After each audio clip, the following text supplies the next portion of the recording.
नमस्कार दोस्तों, स्वागत है आपका ज्ञान शक्ति एकेडमी में। मैंने कल अपनी पहली वीडियो डाली थी जिस पर आप लोगों का बहुत अधिक प्यार मिला, उसके लिए धन्यवाद। आज हम बात करते हैं भारत के संविधान के संवैधानिक विकास की, कि हमारा संविधान जो आज है ये किन परिस्थितियों में बना, कि कैसे कैसे बना, इन सब के बारे में हम विस्तृत बात करेंगे। सबसे पहले बात करेंगे कि संविधान क्या है। संविधान एक कानूनी दस्तावेज है जिसमें सारे नियम कायदे लिखे हुए हैं जिससे हमारा देश चले। किसी के मूल अधिकार, कर्तव्य या किसी का हनन ना हो सके, इसके लिए संविधान बनाने की ज़रूरत पड़ी। जैसे हम लोग देखते हैं कि हम अपना घर चलाते हैं तो हमारे घर में भी कुछ नियम कायदे होते हैं जो हमारे बड़े बुजुर्ग बना गए हैं, उसको हमारे पिताजी फॉलो कर रहे हैं, उसके बाद हम लोग फॉलो करेंगे। ये सारे नियम कायदे घर चलाने के लिए होते हैं। तो आप समझ सकते हैं इतने बड़े देश को चलाने के लिए बिना नियम कायदे के तो संभव है नहीं। जब नियम कायदा नहीं होगा तो कोई कुछ भी करेगा, कोई इस देश से संबंध रखेगा, कोई वहाँ जाएगा, जब मन होगा लौट के आएगा। ये सब तो संभव है नहीं देश चलाने के लिए। इसके लिए संविधान की रचना की गई। संविधान जो है, ये संविधान ही नाम इसका क्यों दिया गया? तो जैसे कि जर्मनी में संविधान है, उसका नाम, जर्मनी के संविधान का नाम बीमर या बाइमर है। जर्मनी का संविधान है, उसको बाइमर या बीमर कहते हैं। तो इस तरह से ये हमारा जो कानूनी दस्तावेज है, इसको हम लोगों ने संविधान नाम दिया। ये संविधान पहले नहीं था। किस तरह से बना, इसके बारे में बात करते हैं। सबसे पहले जब ईस्ट इंडिया कंपनी हमारे देश पर व्यापार करने आई, ये आई थी ईस्ट इंडिया कंपनी। कभी कभी क्वेश्चन आता है इसका नाम क्या था जब ये आई थी यहाँ। तो जब ईस्ट इंडिया कंपनी भारत पर व्यापार करने आई थी 31 दिसंबर 1600 में, तो इसका नाम था the company of merchants of London trading the east Indies. East Indies मतलब, पहले ये आप लोगों ने इतिहास में पढ़ा होगा, और हम भी आप लोगों को जब इतिहास की कक्षाएं लेंगे तो बताएंगे कि कोलंबस इंडिया की खोज करने के लिए निकला था। उसके बाद वह रास्ता भटक गया और अमेरिका में पहुंच गया, और अमेरिका के पास जो छोटे छोटे देश हैं उन सबको मिला के वेस्ट इंडीज़ बनता है। तो जब वहाँ वेस्ट में चला गया तो उसको वेस्ट इंडीज़ कहा गया। इसके बाद वास्को डी गामा आया, तो जब ईस्ट की तरफ ये आगे बढ़े तो इंडिया को उन्होंने ईस्ट इंडीज़ कहा था। इसीलिए इसका नाम था the company of merchants of London trading the east Indies. ये 31 दिसंबर 1600 को महारानी एलिजाबेथ प्रथम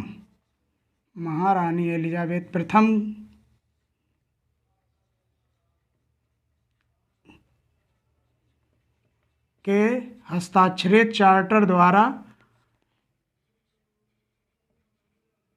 भारत पर व्यापार करने आए थे। इसके बाद ये व्यापार करने लगे। व्यापार करते करते इन्होंने अपनी यहाँ के राजाओं पर पकड़ बना ली, राजाओं को लड़ाने लगे। इसके बाद इन्होंने 1757 का प्लासी का युद्ध, 1764 का बक्सर का युद्ध में भाग लिया, और फिर इन्होंने पूरी मंशा बना ली कि अब यहाँ व्यापार तो हम कर ही रहे हैं, यहाँ पे हम राज्य भी करें। तो इसके बाद 1764 का बक्सर के युद्ध के बाद इन्होंने इलाहाबाद की संधि 1765 में की थी। ये सब इतिहास की बातें हैं तो इतिहास में बताएंगे। 1765 में इलाहाबाद की संधि के द्वारा इन्होंने यहाँ पे द्वैध शासन लागू किया, और जो मेन अधिकार थे वो अपने पास रख लिए, और जैसे राजस्व वसूली है, पब्लिक की देखभाल करना, ये राजाओं के नवाबों को दे दिया। इसके बाद आप लोग पढ़ते होंगे कि कुछ होते हैं चार्टर एक्ट या एक्ट बोलते हैं, और कहीं कहीं आप देखते हैं तो भारत शासन अधिनियम आता है। तो बहुत से लोग इसमें कंफ्यूज हो जाते हैं कि ये कहीं जैसे आता है आपने पिट्स इंडिया एक्ट, ये इसका चार्टर एक्ट, कहीं भारत शासन अधिनियम 1935 भारत शासन अधिनियम, 1909 भारत शासन अधिनियम, ये सब आते हैं तो यहाँ कंफ्यूज कुछ लोग हो जाते हैं। तो जैसे चार्टर एक्ट कितने आए थे, ये चार्टर एक्ट आपका पहले 1773 का चार्टर आया, इसके बाद 1784 का आया, इसके बाद 1786 का, इसके बाद क्या 1793 का आया,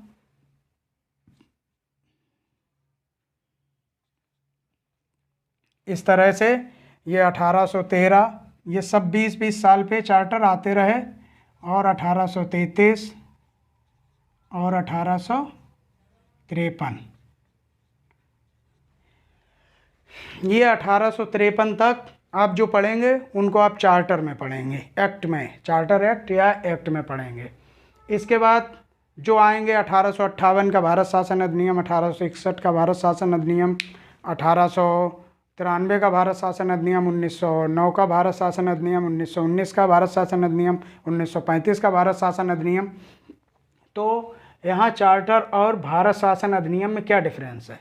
ये चार्टर जब कंपनी के हाथों में पूरी बागडोर थी, यहाँ से कंपनी, ये चार्टर ब्रिटेन से पास होते थे और भारत भेज दिए जाते थे, लेकिन इनको ये कंपनी के उसमें रहते थे। और जब 1853 तक चार्टर आए, 1857 की जब क्रांति हुई और अंग्रेज़ों को भी पता लग गया था कि अब यहाँ जिस तरह से हम यहाँ दमन करके यहाँ राज्य कर रहे हैं, इस तरह से करना मुश्किल है। तो यहाँ का शासन जो ब्रिटेन की महारानी थी, उन्होंने अपने अधीन कर लिया और इनसे कह दिया कि अब जो है ये आपका चार्टर नहीं रहेगा, ये अब भारत शासन अधिनियम रहेगा, इसको हम यहाँ से पास करेंगे और भारत के लोगों के लिए बनेगा। तो ये भारत शासन अधिनियम में आपको 1858 का भारत शासन अधिनियम, 1861, 1893, 1909, 1919 और 1935 भारत शासन अधिनियम, ये सब पढ़ेंगे। तो सबसे पहला आया था रेगुलेटिंग एक्ट 1773। इसको उस समय ब्रिटेन के प्रधानमंत्री थे लॉर्ड फ्रेडरिक नॉर्थ। इन्होंने गुप्त समिति की सिफारिश पर, ब्रिटेन के प्रधानमंत्री लॉर्ड फ्रेडरिक नॉर्थ ने गुप्त समिति की सिफारिश पर जो 1773 एक्ट को पास किया और इसको संज्ञा दी रेगुलेटिंग एक्ट की। इसके बाद इसी अधिनियम एक्ट के द्वारा, 1773 के एक्ट के द्वारा, बंगाल का गवर्नर, जब 1757 का प्लासी का युद्ध और 1764 बक्सर युद्ध के बाद रॉबर्ट क्लाइव को बंगाल का गवर्नर बना दिया गया था। तो जब रेगुलेटिंग एक्ट 1773 आया तो यहाँ इसमें बताया गया कि बंगाल के गवर्नर को अब बंगाल का गवर्नर जनरल कहा जाएगा। तो उस समय बंगाल का अंतिम गवर्नर, मतलब उस टाइम बंगाल का गवर्नर कौन था जब 1773 रेगुलेटिंग एक्ट आया? तो उस टाइम वारेन हेस्टिंग था। तो अगर आपसे सवाल पूछा जाए क्वेश्चन कि बंगाल का अंतिम गवर्नर, तो वारेन हेस्टिंग, और बंगाल का प्रथम governor general, first governor general, तो आप बताएंगे वारेन हेस्टिंग, वारेन हेस्टिंग्स। ये आपके 4 गवर्नर जनरल हैं, ये आपसे बहुत पूछे जाते हैं। जैसे बंगाल का प्रथम गवर्नर जनरल, भारत का प्रथम गवर्नर जनरल, बंगाल का गवर्नर जनरल और भारत का प्रथम वायसराय। तो जैसे आते रहेंगे वहाँ बताएंगे। और यहाँ पे जैसे बंगाल का प्रथम गवर्नर जनरल वारेन हेस्टिंग बना, और भारत का गवर्नर जनरल 1833 के चार्टर के द्वारा बनेगा विलियम बेंटिंग बनेंगे। 1858 के भारत शासन अधिनियम के द्वारा जो है भारत का प्रथम वायसराय लॉर्ड कैनिंग बनेंगे, और बंगाल का प्रथम गवर्नर रॉबर्ट क्लाइव था। तो इसी रेगुलेटिंग एक्ट 1773 के द्वारा इंग्लैंड के सम्राट ये सम्राट हैं, ये आप कंफ्यूज नहीं होंगे, और ये प्रधानमंत्री हैं। ये राजा हैं और ये राजा हैं, ये प्रधानमंत्री हैं। आपको भी पता है वहाँ राजा जो है राजशाही शासन है, लेकिन प्रधानमंत्री सारे कार्य देखते हैं। तो इंग्लैंड के सम्राट जॉर्ज द्वितीय ने 26 जुलाई 1774 को चार्टर जारी कर कलकत्ता में सुप्रीम कोर्ट, ये 80 मतलब सुप्रीम कोर्ट की स्थापना की। इसके मुख्य न्यायाधीश सर एलिजा इम्पे थे। इसमें एक मुख्य न्यायाधीश प्लस 3 अन्य न्यायाधीश थे। एक मुख्य न्यायाधीश आपसे पूछे जाते हैं, सर एलिजा इम्पे थे, और 3 अन्य न्यायाधीश। अब कभी कभी आपसे क्वेश्चन पूछा जाएगा कुल कितने इसमें न्यायाधीश सदस्य थे, तो 4 सदस्य थे। इसके बाद पिट्स इंडिया एक्ट 1784 आया। रेगुलेटिंग एक्ट जब लागू हो गया, इसके बाद बहुत अधिक भ्रष्टाचार होने लगा। जैसे यहाँ कंपनी के जो कर्मचारी थे वो यहाँ मतलब जितना धन होता था इंग्लैंड बताते नहीं थे। 100 रुपये पैदा हुए 20 रुपये बता रहे, 15 रुपये भेज रहे, और इसके बाद भ्रष्टाचार बढ़ गया। और वहाँ जब रुपए नहीं पहुँच रहे तो उन्होंने यहाँ बात पता करवाई क्या हो रहा, तो पता चला भ्रष्टाचार बहुत बढ़ गया। तो इन्होंने पिट्स इंडिया एक्ट 1784 जो है पास किया। इसमें इन्होंने भारत में द्वैध शासन लागू कर दिया, मतलब अब शासन एक के हाथों में नहीं रहेगा। द्वैध शासन का मतलब 2 हाथों में शासन को दे दिया गया। पहला दिया निदेशक मंडल, इसको बोर्ड ऑफ डायरेक्टर कहते हैं, इसको व्यापार करने का कार्य दिया गया। और दूसरा था नियंत्रक मंडल, बोर्ड ऑफ कंट्रोलर, इसका कार्य राजनीतिक कार्य और सैन्य शक्तियों को देखना था। ये निदेशक मंडल के जो सदस्य थे जिनके हाथों में व्यापार करने का कार्य था, ये भारत में ही रहते थे, क्योंकि व्यापार का कार्य है तो भारत में ही रहना है। और नियंत्रक मंडल जो बोर्ड ऑफ कंट्रोलर के सदस्य थे ये इंग्लैंड में रहते थे।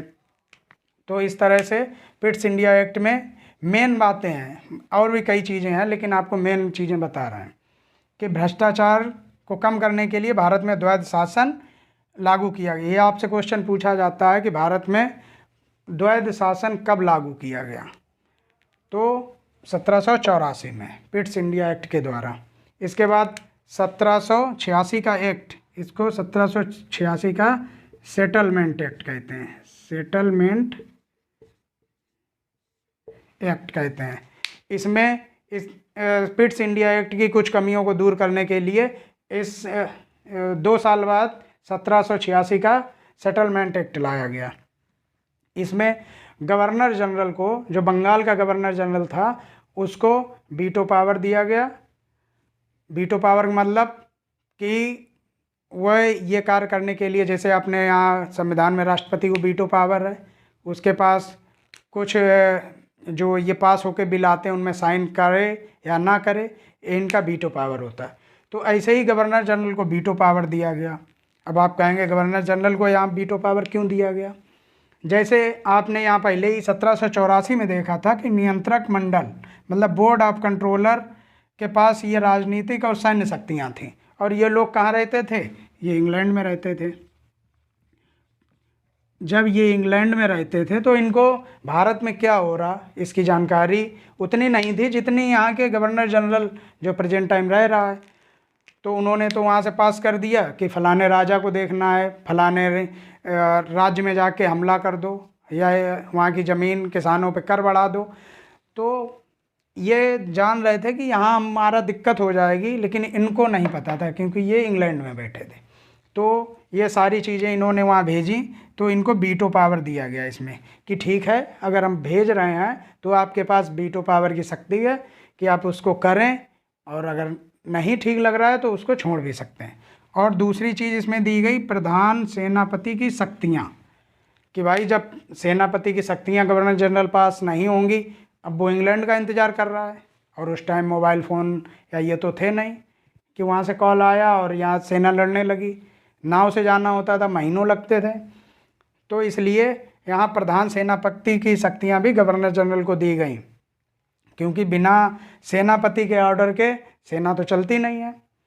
अपने यहाँ भी जैसे भारत में जो मुख्य सेनाध्यक्ष हैं, जब वही ऑर्डर देंगे तब सेना कार्य करेगी, ना कि प्रधानमंत्री बोल दें या और कोई नेता बोल दे। तो ये नहीं होता है, जो मेन सेनापति होता है उसके ऑर्डर पे ही सेना चलती है। इसलिए प्रधान सेनापति की शक्तियाँ गवर्नर जनरल को दी गई। यह था आपका 1786 का सेटलमेंट एक्ट। इसके बाद 1793 का चार्टर एक्ट आया। इसमें जो कंपनी के कार्यों को 20 वर्षों के लिए और बढ़ा दिया गया था। जैसे 1773 में आया, उसके 20 वर्षों तक देखा गया। 1793 का चार्टर आया, इसमें कंपनी का जो है कार्यकाल 20 वर्षों के लिए और बढ़ा दिया गया। और दूसरी बात इसमें कही कि नियंत्रक मंडल, जो बोर्ड ऑफ कंट्रोलर था, उसको भारतीय राजस्व से वेतन देने की व्यवस्था की गई। कितने चालाक थे ब्रिटेन वाले, आप जान सकते हैं कि ये सारा तो यहाँ था, इनको यहीं से मिलता था निदेशक मंडल। अब ये इंग्लैंड में रहते थे, इसलिए इनको वेतन वहाँ से दिया जाता था इनके सदस्यों को। लेकिन इन्होंने 1793 का चार्टर एक्ट पास किया और कहा ये नियंत्रक मंडल के जो सदस्य हैं इनको भी वेतन भारतीय राजस्व से ही दिया जाए। तो ये इसकी मुख्य बात थी। इसके बाद 1813 का चार्टर एक्ट आया। 1813 के चार्टर एक्ट में कंपनी के एकाधिकार को समाप्त कर दिया गया। जो ब्रिटिश ईस्ट इंडिया कंपनी थी ये 1600 में आई। इसके बाद यहाँ इन्होंने अपना एकाधिकार बना के रखा था। अब आप भी जानते हैं, जब कहीं भी एक कंपनी कार्य करती है, उसके बाद उसको देखने के बाद दूसरी कंपनी, उसके बाद तमाम कंपनियां निकल पड़ती हैं। लेकिन इन्होंने भारत में अपना एकाधिकार बना रखा था कि यहाँ कोई नहीं आ सकता। तो ब्रिटेन में भी हंगामा होने लगा कि भाई मुझे भी जानना, मेरी कंपनी भी जाएगी। और ये लोग जितना इन्हें टैक्स देना चाहिए था, वहाँ कर पहुँचाना चाहिए था, नहीं पहुँचा रहे थे। तो यहाँ से 1813 के चार्टर एक्ट के द्वारा इसको कंपनी का एकाधिकार समाप्त कर दिया गया, लेकिन पूरी तरह नहीं समाप्त किया गया। इसका जो एकाधिकार भारतीय चाय, मतलब भारत में जो चाय जितनी भी हो रही थी उस पर एकाधिकार इनका ब्रिटिश ईस्ट इंडिया कंपनी का बना रहा कि इसका जो है यहाँ और कोई नहीं इसमें खरीदेगा, कोई व्यापार नहीं करेगा। और चीन देश पर भी केवल व्यापार जो करेगी वो भी ईस्ट इंडिया कंपनी करेगी। इस एक्ट के द्वारा ये दो चीज़ें छोड़कर बाकी इनका एकाधिकार समाप्त कर दिया गया। जैसे मसाले हैं, कपड़े मतलब यहाँ से रेशम है, ऊन है, कच्चा माल यहाँ से ले जाते थे, कपड़े बना के अंग्रेज वहाँ से लाते थे। तो बाकी सब पर इनका एकाधिकार समाप्त हो गया, लेकिन भारतीय चाय और चीन देश के ऊपर इनका एकाधिकार बना रहा। शिक्षा पर 1 लाख रुपए का खर्च किया गया, भारतीयों की शिक्षा पर। अब जब भाई ये राज्य कर रहे हैं तो यहाँ की जनता को भी सोचा थोड़ा बहुत तो किया जाए, नहीं तो जनता विद्रोह कर देगी। तो शिक्षा पर 1 लाख रुपए का खर्च किया गया। और इसी चार्टर के द्वारा इन्होंने ईसाई धर्म को प्रचार करने की अनुमति दी। जो मिशनरी लोग आते हैं तो उन्हें भारत आने की अनुमति दी कि अब ठीक है, राजपाट हो गया, आइए अब आप यहाँ धर्म का प्रचार कीजिए, अपना धर्म बढ़ाइए। तो इस तरह 1813 के चार्टर एक्ट के द्वारा कंपनी का एकाधिकार समाप्त किया गया, लेकिन पूरी तरह नहीं। उसमें चाय पर, भारतीय चाय और चीन देश पर इनका एकाधिकार बना रहा। शिक्षा पर 1 लाख रुपए खर्च किए गए और ईसाई धर्म के प्रचार के लिए अनुमति दी गई। इसके बाद 1833 का चार्टर एक्ट आया। 1833 के चार्टर एक्ट के द्वारा जो ब्रिटिश ईस्ट इंडिया कंपनी का जो चाय चीनी पर अधिकार बचा था उसको भी पूरी तरह समाप्त कर दिया गया। अब कोई भी कंपनी आकर के, ब्रिटेन से आकर के यहाँ कहीं भी किसी तरह का कोई व्यापार कर सकती थी, ब्रिटिश ईस्ट इंडिया कंपनी उनको रोक नहीं सकती थी। इसके बाद इसमें एक जो गवर्नर की परिषद थी उसमें एक विधि सदस्य को शामिल किया गया। गवर्नर की परिषद में एक विधि सदस्य को शामिल किया गया। और भारत का गवर्नर जनरल, बंगाल का गवर्नर जनरल था, उसको अब भारत का गवर्नर जनरल कहा जाने लगा। जैसे बंगाल का गवर्नर जनरल 1773 में बनाया गया था, ये 1833 तक चला। लेकिन बंगाल के गवर्नर जनरल को अब 1833 के चार्टर के द्वारा भारत का गवर्नर जनरल कहा जाने लगा। भारत का प्रथम गवर्नर जनरल कौन था? ये विलियम बेंटिंक था, विलियम बेंटिंक। अब आपसे यहाँ 2 क्वेश्चन पूछे जा सकते हैं कि अंतिम बंगाल का गवर्नर जनरल कौन था, तो आप कहेंगे विलियम बेंटिंक। और भारत का प्रथम गवर्नर जनरल कौन था? तो विलियम बेंटिंक। अब ये देख रहे हैं आप 20-20 साल के बाद, ये 1773, फिर 1793, 1813, 1833 और 1853। ये 20-20 साल बाद ये चार्टर बनाते रहे। 1853 के चार्टर में इन्होंने, जो यहाँ 1833 के चार्टर के द्वारा एक विधि सदस्य को गवर्नर जनरल की उसमें परिषद में शामिल किया गया था, इसने अपनी रिपोर्ट वहाँ दी कि भाई यहाँ ठीक ठाक कार्य नहीं चल रहा है, और ये सब यहाँ की जो कमियाँ थी वहाँ बताई ब्रिटेन में। तो इन्होंने 1853 चार्टर के द्वारा विधि परिषद का ही पूरा गठन कर दिया कि यहाँ जो है अब विधि परिषद का गठन किया जाएगा। और 1853 के चार्टर के द्वारा ही इन्होंने कहा कि ब्रिटिश ईस्ट इंडिया कंपनी में अब जो भी कर्मचारियों की भर्ती होगी उसके लिए खुली प्रतियोगिता का आयोजन किया जाएगा। तो इस तरह से ये आपने चार्टर पढ़ लिए। अब 1857 की क्रांति हुई, उसके बाद जो अंग्रेज बौखला गए और भारत की कंपनी का शासन ब्रिटेन ने की सम्राट जो महारानी थी उन्होंने अपने हाथों में ले लिया। इसके बाद भारत शासन अधिनियम बने। अब क्लास को यहीं एंड करते हैं, ज़्यादा बड़ी हो जाएगी। अब भारत शासन अधिनियम आपको अगली क्लास में बताएंगे। कैसी लगी क्लास आपको ज़रूर बताएं। जय हिंद दोस्तों।